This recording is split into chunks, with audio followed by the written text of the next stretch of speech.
God. The gospel has power to change your life.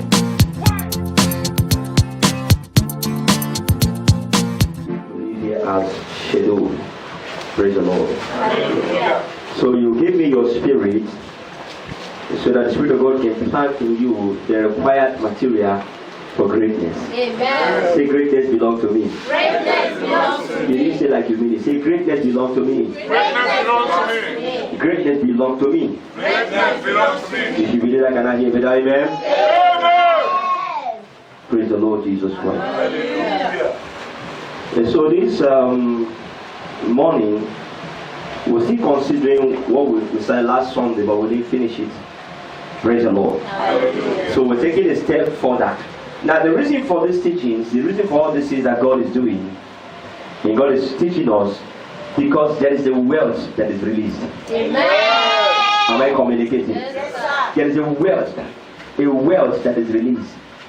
And we need to know these things as a church so that the money that the wealth that has been released, the prosperity that has been released, we can know what it is for. Praise the Lord. Hallelujah. Because see, when you don't know what you have, what is meant for, you abuse it. And that's what makes one a fool. And God doesn't want us to be fools.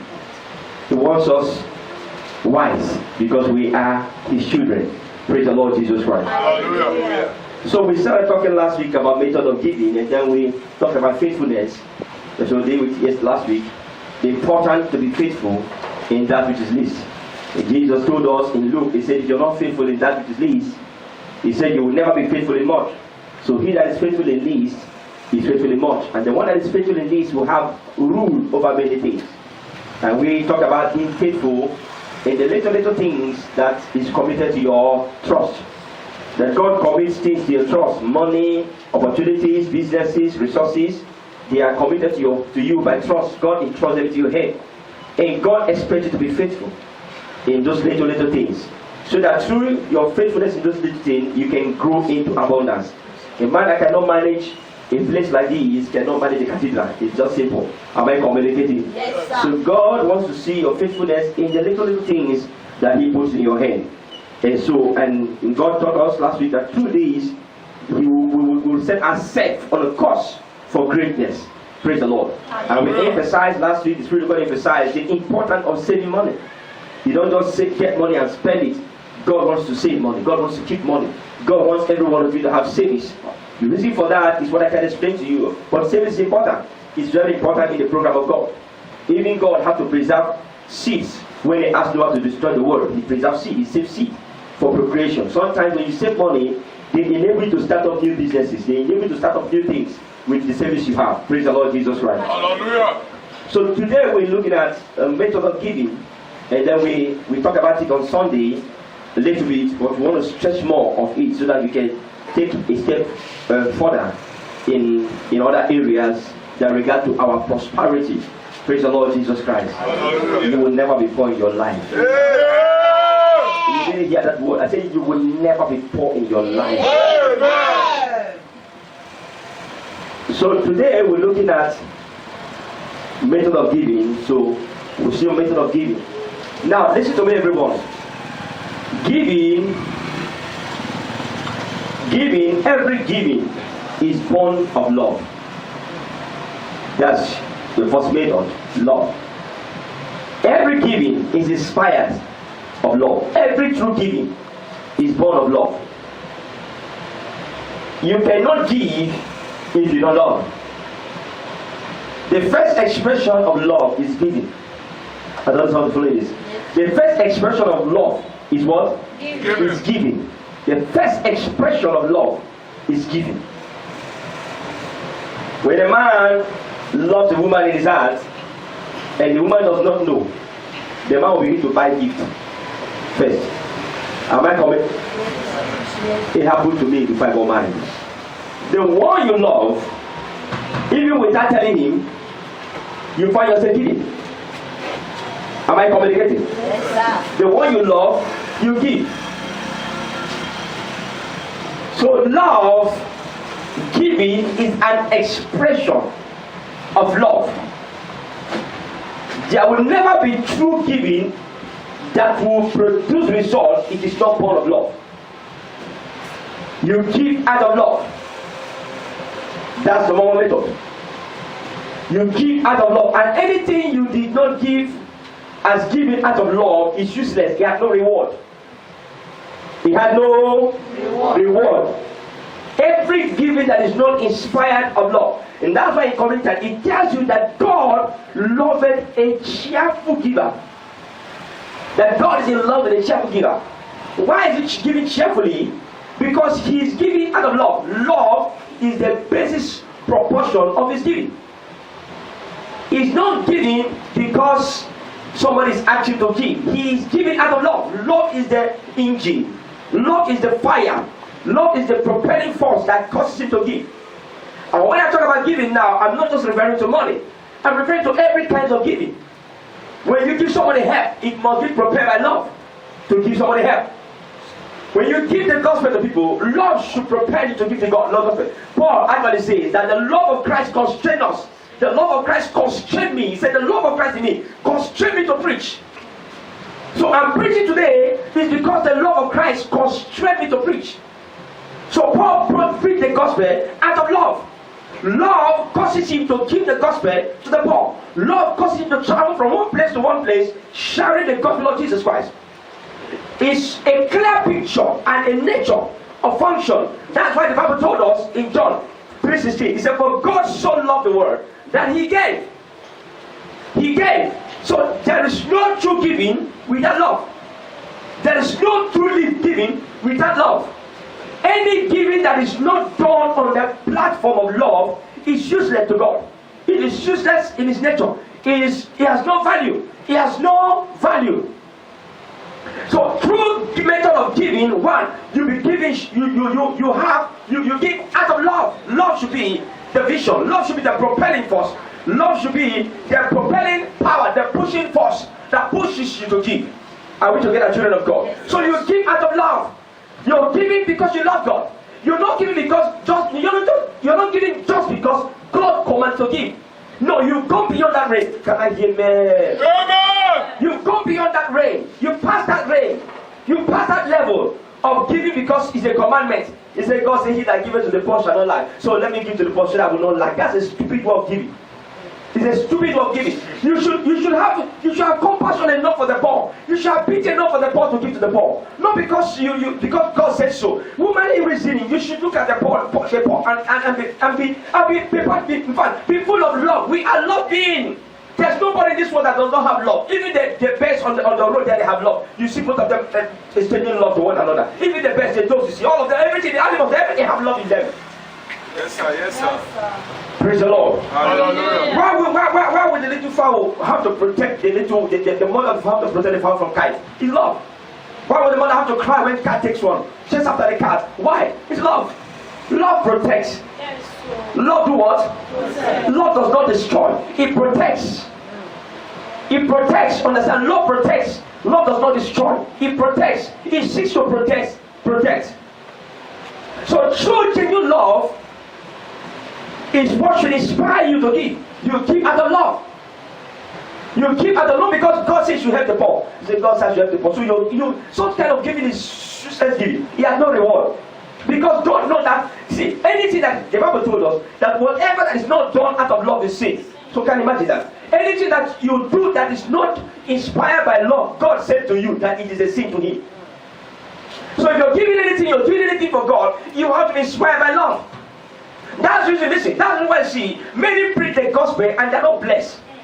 They preach the gospel because they don't want to disobey God. You can't function that way. You can't be doing something because you don't want to disobey God. You should love God to do it, not because you don't. See, I am a pastor, not because God called me. Because I have all the right to say to God, I'm not going to be a pastor. There's nothing wrong with about it.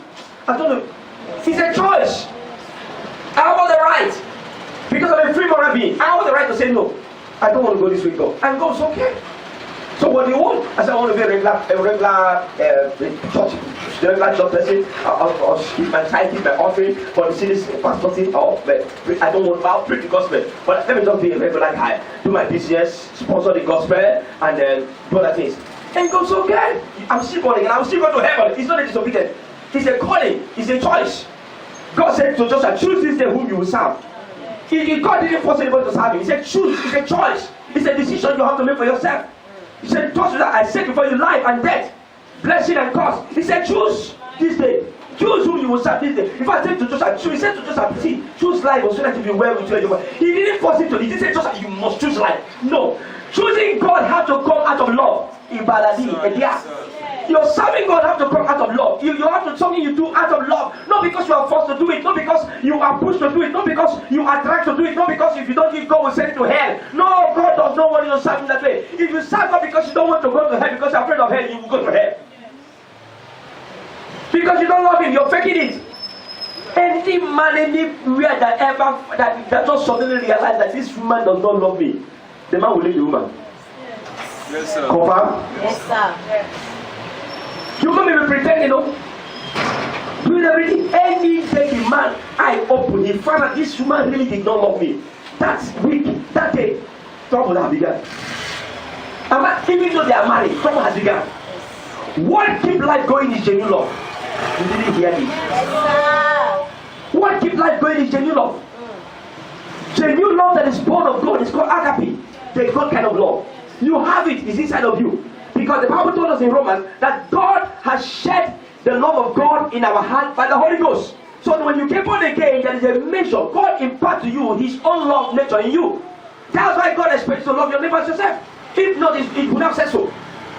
So for God expects you to love, it means you have the love ability. You have the ability. It's inside of you. And this is all part of what grace made available in you. Can I hear me?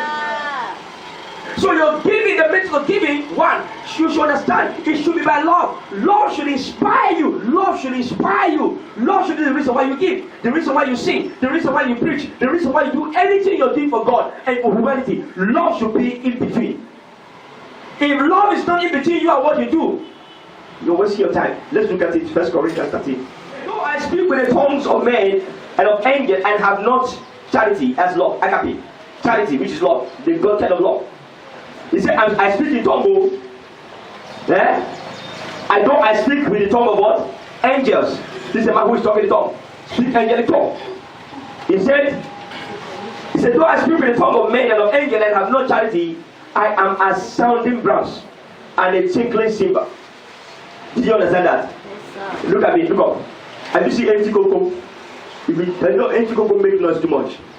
Am I communicating? Yes, see, that's how I am, an empty person. 2. He said, and though I have the gift of prophecy and understand all mystery and all knowledge, and though I have all faith so that I could move mountains, and I have not charity, I am what? Not, say that I am what? Nothing.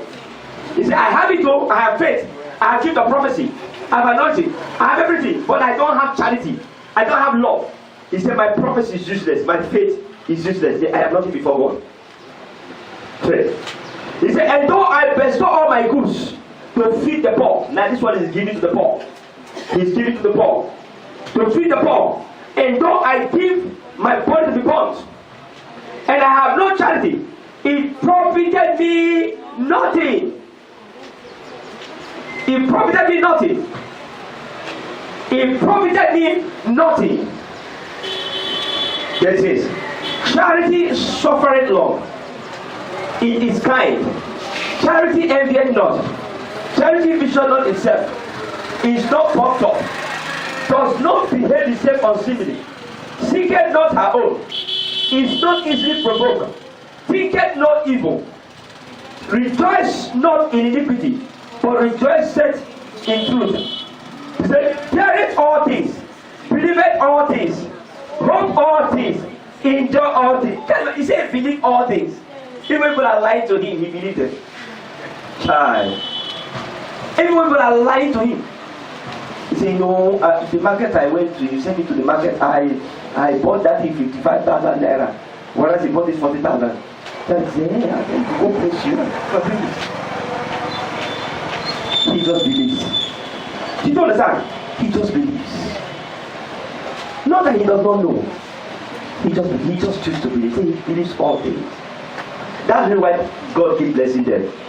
The more you cheat them, the more rich they become.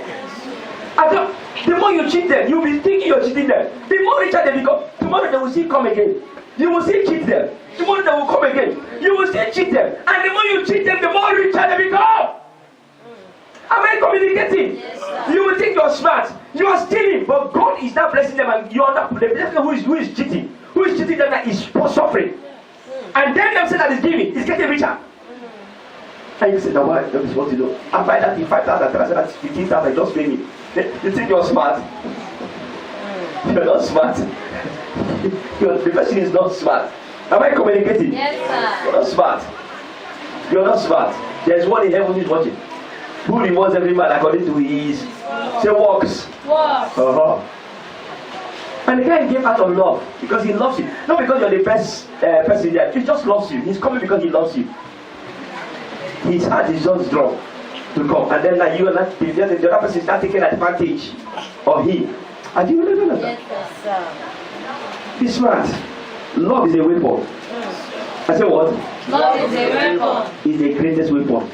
That was what defeated Satan. For God so loved the world. Satan did not understand that.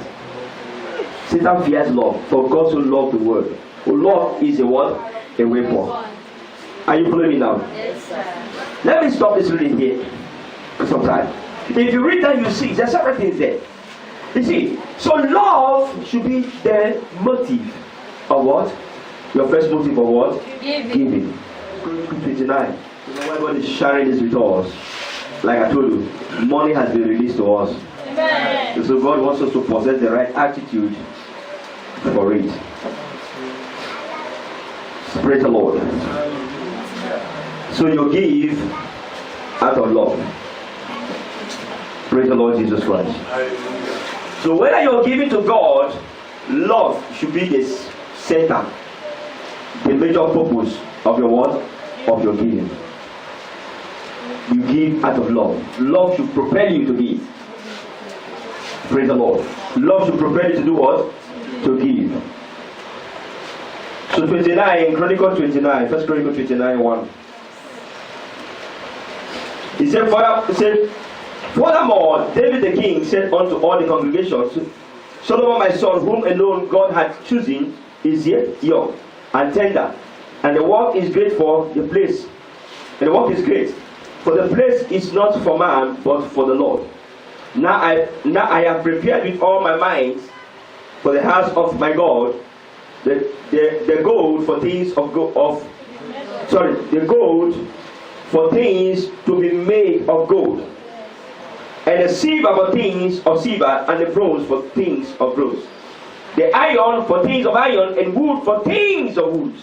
Is the oxen stones and stones to be set, glittering stones, and of diverse colors, and all manner of precious stones, and marbles, stones in abundance. Can I give amen? Now, number 2 motive. The reason why God is going to give you money is so that you can put money in His work. Church, follow me. First, you should have love for God enough. Because see, if you don't have love, you don't give. Even though you have 1 billion, you don't give. The one you love, you naturally give. Praise the Lord. I have married my wife for 12 years by the grace of God. She has never asked me anything, but she has never lacked anything. Did you understand that? I give. I looked out for her needs and I meet it. I don't you, follow this. I look out for her need and I meet it. She doesn't ask me anything. Not because she's here. I'm only trying to use it to express the way love functions. When you love God, you will not be asked to give God, you will give Him. Am I communicating? Yes, when you see a church where the pastor is standing, is calling members to come and give, that church don't love God. You see pastor will stand and is calling members, come and give for the building, come and give for fun, come and give for this. That church don't love God. They are not yet taught. They don't understand what they are doing. They don't love God. A church that love God, you don't call them to give. They open their eyes and look around for what they will give to God. Yes, they open their eyes and look around for what they will give to God. That's the way we are, from where we're coming from. You see the brethren coming to church on their own. As God blesses them, they come to church on their own, they buy chair. Nobody has to buy chair. They buy chair. On their own, you see them coming to church. One were in church one time. A brother just come to, we're just in church. A young man just stepped in. One of our sons, like, just because we taught them what it means to love God. When you love God, there's nothing will be too big for you to give to God. He just stepped in the church. He said, Pastor. He said, please. He just stepped in. He said, Pastor, please give me someone to help me. And someone just said, just give me somebody. I said, okay, he said, follow him. The person went out. They carried ceiling fan. Like 8 ceiling fans. That time we have a hall, big hall, but there was no fan. The being service, everybody is sweating. It's only one fan we have. One fan, that fan was just for the amp. So the whole hall, he said to him, he just brought fan. Like 8 fans. Nobody asked him to do it. Today I'm telling you, this show I'm telling you is in Italy. He's in Italy. This show I'm telling you, when he came to Lagos, he came from Italy, he came to Lagos, he met me at home. He said, Pastor, this is your home. What was the problem? I said, nothing. We were about to start church. This place just came out, and God said I should rent this place. He said, where is the place? I said, it's a small place. I showed him there. He said, Pastor, this place. I said, that is where God said I should stay. He said, Pastor, is this sure? I said, that's where God said I should stay. It's okay. How much is it? I told him how much you are paying. He gave me the money for this place. I did not ask him for money. The reason because he has been taught. The same person that bought the fan. The same person that paid for the first rent here was the person that paid after many years. Because I taught them how to respond. See, I taught them how to love God. The one you love, if through you love him, you will give to him. There's no struggle in giving to the one you love. When you find yourself struggling to give it to somebody, don't love the person. Just praise the Lord. Communicating? You don't love the person. The one you love, you give willingly. Am I communicating? So that is the secret of giving, and that's the secret of growth. So God looks out for the one that gives out of love. Why I'm teaching you this is because the money that is coming your hand is too big. Amen. So that you will be prepared. You will be prepared and know why God is giving this money. Because God doesn't give you money until you know why He's giving you money. When I say money, no money to eat too. Not Father, give me my daily bread. This one is beyond that. This one is money. When I talk about money, this one runs into millions. That's what this service is for. That you see, why we're doing what we're doing now is because I need to preach this gospel, and God needs to bless you. Amen. Yes, sir. God needs to bless you. Amen. So that you can give for the work. So that both of us will carry this gospel across the nations of the world. Amen. To upload into like last two service service here is on YouTube. It's on Facebook now. It's on YouTube. It's in YouTube, Twitter, several platforms. You can go there and watch for yourself. And this service we have here last two Sunday is in YouTube now. Now to upload that thing on YouTube now, it costs money. It's not free. You buy data, heavy data, and you gotta upload it. It's not free. Am I communicating? Yes, sir. Now, but the truth is that it's not the place. It is what we are saying. Can I hear amen? Amen. What we are saying is what is worth hearing. Now, people in America, people in London are now watching you and me in this place. They are not listening to what you are also listening here. And as God blesses you, it will progress to bless you to start having live online service. We're planning it. While the service is going on, as the camera is capturing, that the way it's capturing right now, people in Port Harcourt, people in Abuja, people in London will just hook up online. They just go online and participate with service with us. Can I hear amen to that? Amen. But it involves money. Am I communicating now? Yes, sir. So God wants you to understand. The reason why God is going to bless you, not give me, when I'm talking about bless you, this one, you are blessed, but it's another blessing I'm talking about. Not give me my daily bread. And it's not daily bread. It's not money to buy fuel. It is not money to build the house. It's much more than that. Eternal wealth.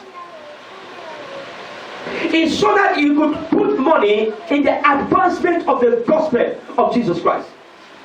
So you should have love enough in your heart to sponsor the cause of Jesus Christ. I don't know if you're following this. You should have love enough to sponsor the cause of Jesus Christ. To sponsor the cause of Jesus, you should have love enough to do that. So the reason why God is giving you money is so that you will sponsor the gospel of Jesus Christ. Can I hear better even do that? Amen. So that you could sponsor his work. Not waiting. That's the reason why love is important. Not waiting to be called before you respond. No. You take note. Pastor's planning crusade. You come and say, Pastor, how much is the cost of the crusade? How do we go about it? That's what we're talking about. Now, it's not because Pastor called you. It's because you have love for God. That's the reason why God is giving you money. So that we can reach souls. So that we can preach the gospel. So that we can preach more tracts. So that we can preach bulletins. So that we can send the word on radio. So that we can go on television. So that we will tell them Jesus that we love. Jesus. So that we tell the world that Jesus that we love came and died for the sins of mankind and resurrect. We are the ones to take the message to the world. Can I hear me? Amen. I get it. So that is the major reason today why God must give you money. Say I have it. I have it. Say I have it. I have it. Say I have it. I have it. Can I hear me to that? Amen. So Solomon said, David said, I have prepared. Why? Because God gave you. He said, I have prepared for the house of the Lord gold, silver, precious things. I have of myself prepared for the house of God. I am giving for the house of God. You will give. Amen. Can I tell you something about David? He was called a man after God's heart, meaning he loved God. God looked at him and said, this man is a man after my heart. He's a man that takes my thoughts. He's a man that knows my feeling. He's a man that understands my way. He's a man that I can walk with. He said, David, I'll give you money. And God actually blessed David with so much wealth. God gave David. And when the time came, what happened to David? We saw David giving back to the temple. Giving back to make sure that the work of God is established. Giving back to make sure that the work of God is built. Giving back to make sure that the work of God is done. Can I hear a better amen? Amen. If you are getting something, can I hear amen? Amen. Listen to me. This is I'm teaching you. You will never regret in your life. Amen.